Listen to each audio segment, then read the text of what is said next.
លោកអ្នកអានទាំងឡាយល្ងាចថ្ងៃមួយខណៈកំពុងដើរនៅកណ្ដាលព្រៃ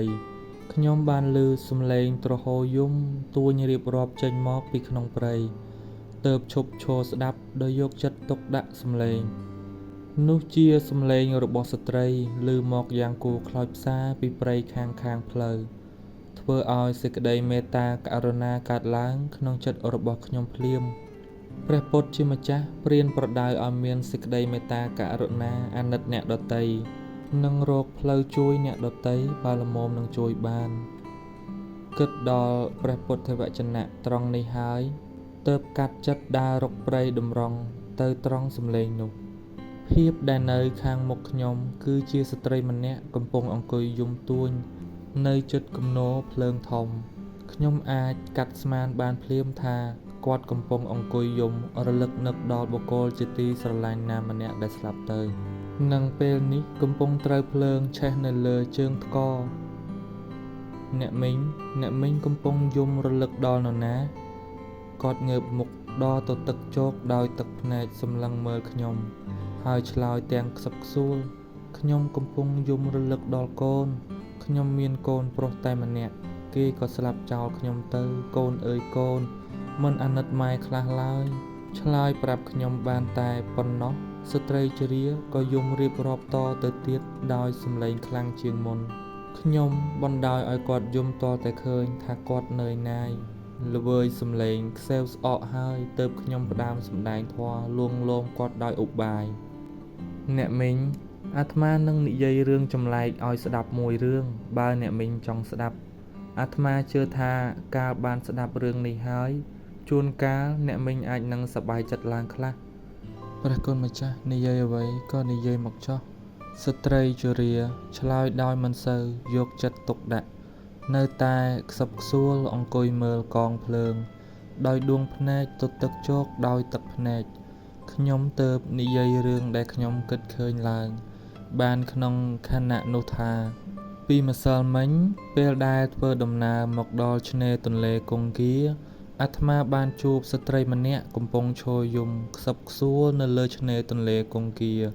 ដូចជាអ្នកមីងកំពុងយំក្នុងឥឡូវនេះដែរអាត្មាបានចូលទៅសួរនាងថាយំធ្វើអ្វីនាងឆ្លើយថានាងបានមកឈរនៅច្រាំងទន្លេនេះតាំងតែពីព្រឹកខំហាមទឹកទន្លេមិនឲ្យហូរទៅក្រោមនាងបានលួងលោមអង្វរដោយពាក្យផ្អែមល្ហែមខ្លះកំហែងគំរាមខ្លះជេរប្រតិចខ្លះតែទឹកក៏មិនស្ដាប់សំឡេងរបស់នាងចេះតែហូរទៅមិនឈប់ឈរតាមនីតិរបស់ខ្លួននាងខូចចិត្តត្បិតហាមទឹកមិនស្ដាប់ទើបឈរយំកន្ទុកកន្ទិញអ្នកមីងបើអ្នកមីងបានជួបស្ត្រីនោះដូចអាត្មាតើអ្នកមីងគិតថាស្ត្រីនោះជាមនុស្សឆ្កួតឬជាមនុស្សមានស្មារតីល្អក៏ឆ្កួតនោះឯងព្រះគុណម្ចាស់ស្ត្រីចាស់ឆ្លើយវាដែលមានមកពីណាទឹកហូរតាមធម្មតាប្រក្រតីរបស់វានឹងហៅហាមឲ្យវាឈប់ហូរបានដូចម្ដេចកើត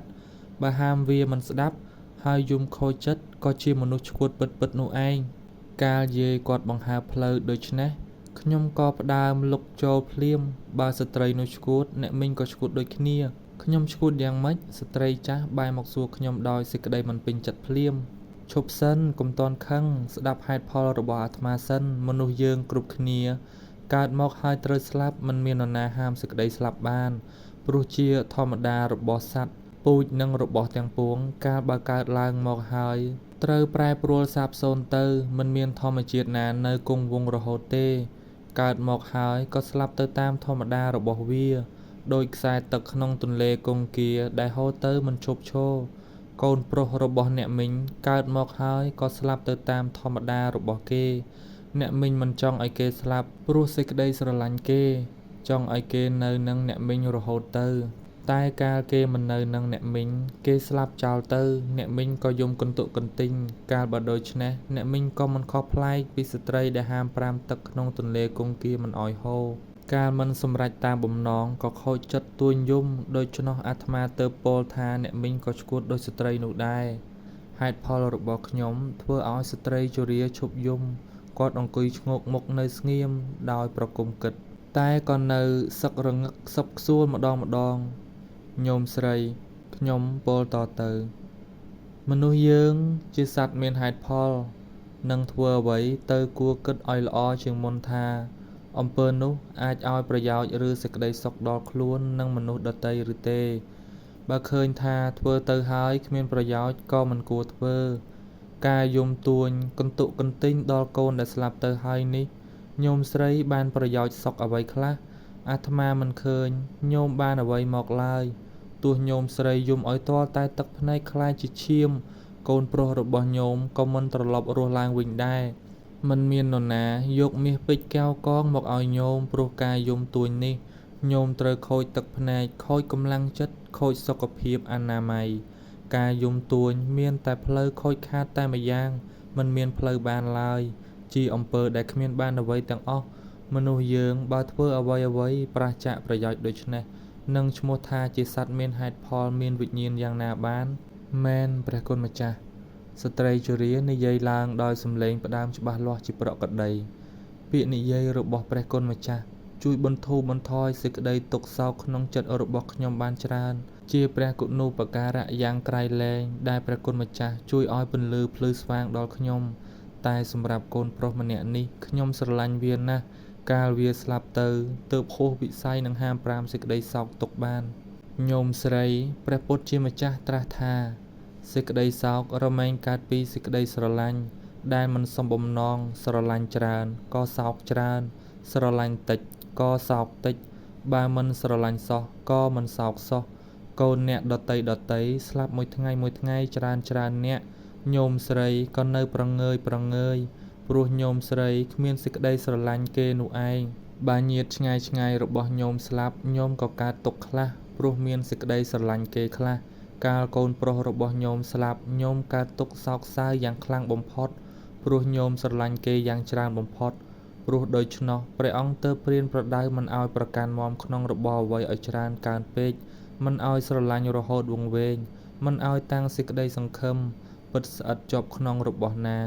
ព្រោះការខុសបំណងក៏មិននាំឲ្យកើតទុក្ខ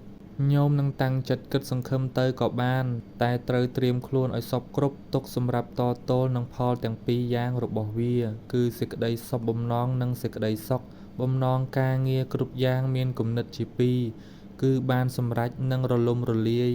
កីឡាគ្រប់យ៉ាងមានផលពីរគឺចាញ់និងឈ្នះបើស្រឡាញ់ការលេងកីឡាយើងត្រូវព្រមទទួលផលពីរយ៉ាងមិនមាននរណាបានទទួលតែរសជាតិផ្អែមល្ហែមតែម្យ៉ាងរហូតមួយជាតិទេ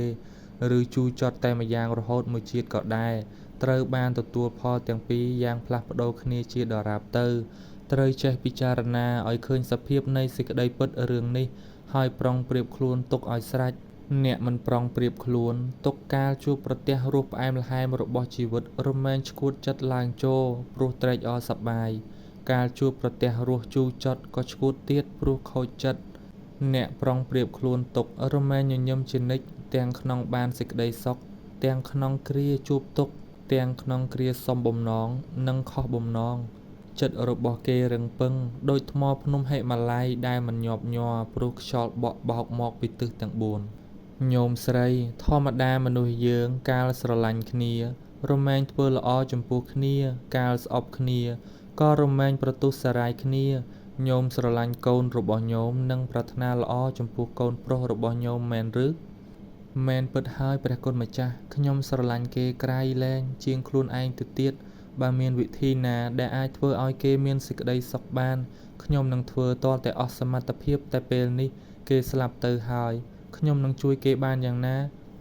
ញោមស្រីមានផ្លូវជួយបានមួយផ្លូវគឺការឧទ្ទិសកុសលទៅឲ្យគេញោមចូលឲ្យទានដល់បដគិហកៈអ្នកទទួលអ្នកមានគុណធម៌ឬតាំងចិត្តរក្សាសិលក្នុងថ្ងៃឧបោសថឬធ្វើគុណសេចក្តីល្អយ៉ាងដតីហើយតាំងចិត្តផ្សាយចំណែកបុណ្យទៅឲ្យកូនប្រុសរបស់ញោមកាលគេបានទទួលហើយក៏មានសេចក្តីសុខសមប្រាថ្នារបស់ញោមព្រះគុណម្ចាស់ដ៏ចម្រើនខ្ញុំមិនទាន់យល់ពាក្យនេះរបស់ព្រះគុណទេកូនខ្ញុំស្លាប់ទៅហើយទៅនៅទីណាក៏មិនដឹងញោមស្រីអាចមិនដឹងមែនតែកូនប្រុសរបស់ញោមរមែងដឹងជានិច្ចថាញោមនៅទីណាសន្មតថាថ្ងៃមួយញោមចេញចោលផ្ទះដោយមិនប្រាប់នរណាដឹងមុនស្វាមីរបស់ញោមរមែងមិនដឹងថាញោមទៅនៅទីណា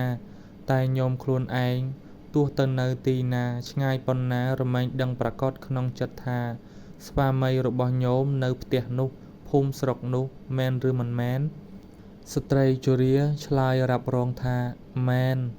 តែក៏នៅសង្ស័យសាកសួរខ្ញុំថាបើសន្មត់ថាខ្ញុំត្រូវការនឹងបញ្ជូនផ្ញើអាហារទៅឲ្យកូនប្រុសខ្ញុំតើត្រូវធ្វើយ៉ាងណាញោមត្រូវឲ្យអាហារជាទានដល់យាយចកស្មោមឬសាមណៈព្រាហ្មណ៍ហើយក៏ឧទ្ទិសចំណែកបុណ្យទៅឲ្យស្ត្រីជរាបន្លឺឡើងដោយសេចក្តីសង្ស័យអេកាលខ្ញុំយកអាហារទៅថ្វាយសាមណៈព្រាហ្មណ៍លោកក៏បរិភោគអស់ទៅហើយអាហារនឹងទៅដល់កូនប្រុសរបស់ខ្ញុំបានយ៉ាងណាអាត្មាមិនបាននិយាយថាអាហារនោះនឹងអណ្ដែតទៅកាន់កូនប្រុសរបស់ញោមតាមពិតគ្មានវត្ថុអ្វីទៅកាន់កូនប្រុសរបស់ញោមបានព្រោះគេបានចាក់ចេញពីលោកនេះទៅលោកមួយទៀតដែលជាលោកនៃចិត្តជាលោកដែលល្អិតសុខុមទាស់តែមិនអាចនឹងទទួលវត្ថុក្រៀតក្រៀតដុំដូចអាហាររបស់មនុស្សបានព្រោះដូច្នោះអាហារនិងវត្ថុដតីមិនអាចនឹងសម្រេចប្រយោជន៍ដល់កូនប្រុសរបស់ញោមដោយត្រង់បានការដែលអាត្មាណែនាំឲ្យញោមយកអាហារទៅថ្វាយសាមណៈក៏ដើម្បីឲ្យអាហារក្រូតក្រៀតនោះក្លាយជារបស់ល្អិតសុខុមគឺបុណ្យកុសលដែលចិត្តដ៏ល្អិតសុខុមរបស់កូនប្រុសញោមអាចនឹងទទួលបានពិតហើយកាលញោមយកអាហារទៅថ្វាយព្រះសង្ឃលោកក៏ឆាន់អស់ទៅតែខាងក្រោយការថ្វាយការបរិភោគនិងការអស់ទៅនោះមានរបស់មួយកើតឡើងរបស់នោះគឺសេចក្តីល្អឬបុណ្យកុសលហើយញោមក៏ឧទ្ទិសកុសលនេះឯងឲ្យដល់កូនប្រុសរបស់ញោមសំដៅសេចក្តីថាកូនរបស់ញោមជាវិញ្ញាណល្អិតមិនអាចទទួលរបស់ក្រូតក្រៀតបានញោមទើបត្រូវយករបស់ក្រូតក្រៀតទៅច្នៃឲ្យល្អិតបញ្ជូនទៅឲ្យគេអាត្មានឹងលើកតួយ៉ាងឲ្យស្ដាប់សន្មតថា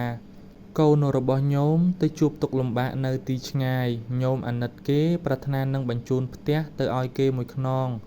ញោមនឹងបញ្ជូនផ្ទះទាំងខ្នងទៅឲ្យគេរមែងធ្វើមិនបានដែលស្រួលនោះញោមគួរលក់ផ្ទះនោះហើយផ្ញើប្រាក់ដែលជារបស់តូចនិងស្រាលជាងទៅឲ្យគេកាលគេបានទទួលប្រាក់ពីញោមហើយគេអាចនឹងយកទៅទិញផ្ទះបានតាមបំណងផ្ទះប្រៀបដូចអាហារវត្ថុដែលញោមប្រើធ្វើបុណ្យការលក់ផ្ទះគឺការនាំយកអាហារវត្ថុនោះទៅថ្វាយដល់អ្នកមានសិលប្រាក់ដែលញោមបានពីការលក់ផ្ទះគឺបុណ្យកុសលដែលបានចាត់ការធ្វើបុណ្យកុសលនោះបុណ្យកុសលនោះឯងញោមអាចបញ្ជូនទៅឲ្យកូនប្រុសរបស់ញោមបានព្រោះបុណ្យកុសលជារបស់ល្អិតមិនមានរូបរាងដូចគ្នានឹងវិញ្ញាណដ៏ល្អិតនៃកូនប្រុសរបស់ញោមខ្ញុំផ្ដើមយល់ខ្លះហើយតែក៏នៅមានចំណុចសង្ស័យខ្លះទៀតសូមសួរផងគឺការផ្ញើប្រាក់ទៅឲ្យបុគ្គលអ្នកមានជីវិតរស់នៅនោះតាមប្រក្រតីក៏ច្រើនតែមានមនុស្សនាំយកទៅព្រោះប្រាក់មាសជារបស់មានរូបរាងខ្លួនតែបុណ្យកុសលជារបស់មិនមានខ្លួនយើងនឹងផ្ញើទៅយ៉ាងណានរណានឹងជាអ្នកនាំទៅឲ្យដល់អ្នកដែលយើងមានបំណងឲ្យនោះញោមស្រីការឧទ្ទិសកុសលទៅឲ្យដល់អ្នកស្លាប់នោះតាមសភាពសេចក្តីពិតហើយមិនមានអ្វីទៅមិនមានអ្វីមកមិនមានមនុស្សនាំទៅអាត្មាប្រៀបនឹងការផ្ញើប្រាក់ត្រឹមតែដើម្បីឲ្យងាយយល់ប៉ុណ្ណោះកាលបើដូច្នេះបុណ្យកុសលទៅដល់អ្នកស្លាប់បានយ៉ាងណាអាត្មានឹងអធិប្បាយប្រៀបធៀបឲ្យស្ដាប់សន្មតថាញោមបញ្ជូនកូនប្រុសរបស់ញោមទៅកាន់សំណាក់អាចារ្យទិសាបមោកនៃក្រុងតកសីលាដើម្បីឲ្យសិក្សាសិលវិជ្ជាញោមស្រឡាញ់កូនប្រុសនោះណាស់គិតដល់គេជានិច្ចយកចិត្តទុកដាក់រងចាំស្ដាប់ដំណឹងពីគេរាល់ថ្ងៃតមកញោមបានដំណឹងថាកូនប្រុសរបស់ញោមផ្ទុយពីការតាំងចិត្តសិក្សារៀនសូត្របែរជាប្រព្រឹត្តផ្ដេសផ្ដាសដោយប្រការផ្សេងរហូតអាចារ្យទិសាបមោកដេញចេញចាកសាលាមិនឲ្យនៅសិក្សាតទៅទៀតកាលបានដំណឹងដូច្នេះតើញោមមានអារម្មណ៍យ៉ាងណាជាសុខឬជាទុក្ខស្ត្រីជរាឆ្លើយខ្ញុំមានអារម្មណ៍ជាទុក្ខច្រើនញោមស្រីអ្វីណធ្វើឲ្យញោមកើតទុក្ខការប្រព្រឹត្តអាក្រក់របស់កូនប្រុសខ្ញុំនោះឯងឥឡូវសន្មតថាតមកញោមបានដំណឹងថ្មីថាកូនប្រុសរបស់ញោមកែប្រែខ្លួនបានហើយគេបានចូលរកអាចារ្យសូមសេចក្តីអភ័យទោសហើយតាំងចិត្តសិក្សារៀនសូត្រដោយល្អប្រព្រឹត្តត្រឹមត្រូវរហូតបានជាទីស្រឡាញ់របស់អាចារ្យនិងមិត្តភក្តិទូទៅនរណាក៏នាំគ្នាលើកដង្កើងសរសើរកូនប្រុសរបស់ញោមកាលបានទទួលដំណឹងដូច្នេះញោមទទួលអារម្មណ៍យ៉ាងណាជាសុខឬជាទុក្ខជាសុខព្រះគុណម្ចាស់អ្វីណធ្វើឲ្យញោមជាសុខ ព្រោះកូនរបស់ខ្ញុំត្រឡប់ខ្លួនជាមនុស្សល្អបាននោះឯងញោមស្រីការធ្វើល្អអាក្រក់នៃកូនប្រុសរបស់ញោមដែលនៅឆ្ងាយដល់ក្រុងតក្កសិលាអាចឲ្យសុខនឹងទុក្ខដល់ញោមបានយ៉ាងណាការធ្វើល្អនិងអាក្រក់របស់ញោមក្នុងលោកនេះអាចឲ្យសុខនឹងទុក្ខដល់កូនប្រុសរបស់ញោមក្នុងលោកដទៃបានយ៉ាងនោះបើញោមគិតដល់កូនប្រុសដែលស្លាប់ទៅហើយប្រាថ្នាឲ្យគេមានសេចក្តីសុខក៏ចូលធ្វើតែសេចក្តីល្អហើយតាំងចិត្តឧទ្ទិសទៅឲ្យគេការតាំងចិត្តឧទ្ទិសចំពោះគេជាពិធីការសម្ដែងថាញោមនៅគិតរលឹកនឹកដល់គេនៅទុកគេជាកូនចៅសេចក្តីពិតត្រឹមតែញោមធ្វើសេចក្តីល្អប៉ុណ្ណោះគេក៏ជាសុខល្មមហើយតែបើគេដឹងថាញោមធ្វើល្អដើម្បីគេដោយចំពោះគេមុខជាត្រេកអរនិងរឹតតែមានសេចក្តីសុខក្រៃលែងឡើងព្រះគុណជាម្ចាស់ដ៏ចម្រើនលោកបានឲ្យសេចក្តីភ្លឺស្វាងដ៏ធំក្រៃលែងចំពោះខ្ញុំដោយពិតលោកជាអ្នកបញ្ជាក់ផ្លូវដល់ខ្ញុំដែលកំពុងវង្វេងផ្លូវជាអ្នកស្ទួយខ្ញុំឡើងមកពីរណ្ដៅនៃសេចក្តីល្ងង់និងសេចក្តីទុក្ខសោកខ្ញុំនឹងតាំងចិត្តប្រព្រឹត្តតាមពាក្យណែនាំរបស់លោកតទៅរហូតអវសានជីវិតព្រះគុណដ៏ចម្រើនខ្ញុំមិនមានអ្វីបូជាគុណរបស់លោកក្រៅពីរបស់បន្តិចបន្តួចនេះទេថាហើយស្ត្រីជរាក៏លូកទៅក្នុងអាវយកគ្រឿងប្រដាប់កាយធ្វើដោយមាសចំនួន1ហុចមកឲ្យខ្ញុំភ្លាមហើយពោលថាអលង្ការនេះមានតម្លៃច្រើនខ្ញុំថែរក្សាទុកតាំងចិត្តនឹងឲ្យកូនប្រុស